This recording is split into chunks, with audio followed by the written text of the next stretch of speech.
So I got this propped up by the window, just easy way to keep the phone up while I talk. So as you know, with me, I don't try to complain too much unless something gets under my skin and I have to say something about it, right? Which shows you how much of a super cool person I am. I don't want to make any fuss, any noise about it, so I'll suppress it until it can't be held no more, right? All right. So, when it comes to my complaint about Kathy, um, in its finest, basically, like that's a form of loitering.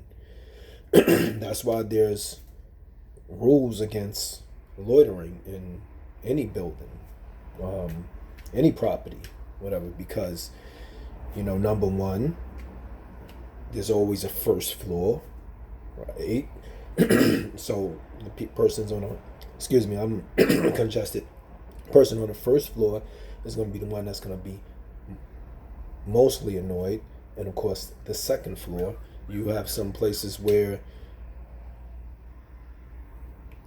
a building, like the neighborhood, can create like an echo, and even people on the fourth floor will complain about someone always in front of a building, you know, making noise, cursing, stuff like that. So just imagine our property, like the window just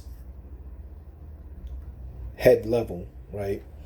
And it becomes like someone is living rent free in your brain.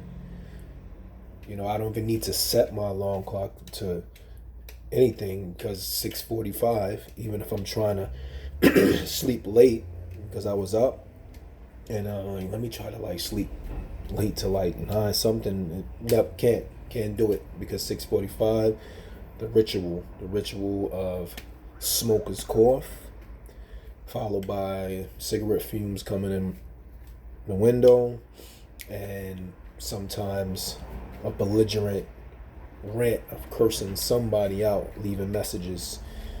This has been going on like for a long time. It ceased for a while.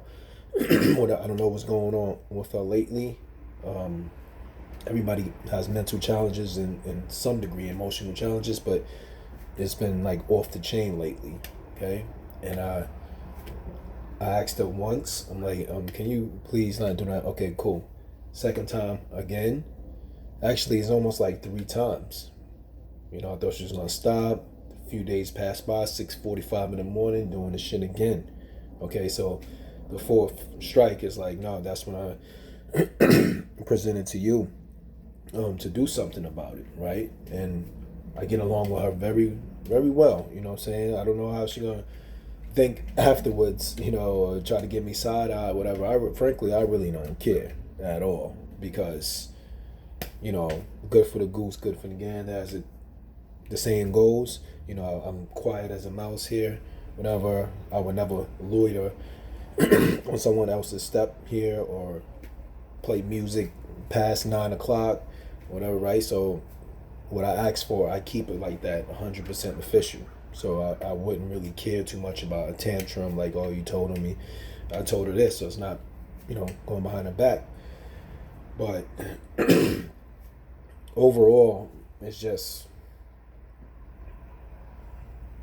on your day off, there's a schedule. Someone 7:30, go back in. 10 o'clock, person back out. Some ritual, smoke a core, smell a cigarette, laughing or talking loud, or either cursing somebody out. Back in. 1 o'clock, back out. It's like, so now on your day off, you're sharing your day off with someone else. It's like living rent free in your brain now. It's invasive. It gives you a really creepy and invasive feel. It gets under your skin. If we ask the question, so why other people's not saying nothing? Remember, people always hold things in more than they express how they feel. And Doug used to mention it like noise. Like but he should just kind of, I guess, suppress it inside. Said, if I'm annoyed on the second floor, I'm trying to imagine you on the first floor. Okay. Someone else recently, I'm not going to say who because I don't drag people in, express their annoyance with it as well. So it's not like, and also to keep in mind, my window is the central hub of noise. It's the central hub. Your friend in the past, whatever, annoying as hell. I found him very disrespectful. Like, you going out your way, coming from a whole nother place. Soon as it gets timed, you're right in front of my window. Hey, huh, hey, Sabina, huh, yeah, yeah, girl, like all this, and I'm like, man, like, just no regard, like you're in front of people's window, So it was never nothing personal against him, but basically the whole point, man, is just like my window is it's the central hub, and in the past, the pandemic times, it was a lot of things you was fixing in the back and on the cars, and doing a lot of work and stuff, and that's understandable because around that time a lot of us there was nothing else to do, so you had to do something to not drive yourself crazy, so but I appreciate now there's a definite much better balance where it's not like 7:45 on a Sunday, Saturday. It's like, damn, can anybody sleep late around here ever? Right. So that X's out the idea why other people are complaining, because it's just like it's mainly right here. It's like for some reason right here is the central hub in front of my window, the noise. And if you go down to the other buildings, you think, if we analyze everybody's personality, Jonathan, he's not gonna say nothing, even if something was bothering the shit out of him. He's just very passive, very shy. So you never know. You go down there, you got Lori, like they I don't know, they probably sit in the house and just look at the walls. Like, I don't mean to diss anybody, but little cuckoo Maria, she just look at the ceiling probably for 8 hours at a time, spaced out on meds. It right? They probably it just what I'm saying, like it just doesn't matter to them at all. Right? So if you think about from there all the way over to this building, why nobody complained, look at all the characters. The building all the way down where you used to live, like the noise doesn't happen like mainly down there. All right, so that's just to explain if there's a thought like, so why other people's not saying something? And like I said, other people have voiced things in the past. Okay, that's why I always try to check what I'm doing and not just be in my comfort zone with something. I try to think, could I be annoying somebody or something? Let me be conscious that I could be annoying somebody. All right, so yeah, man, that's just the conclusion.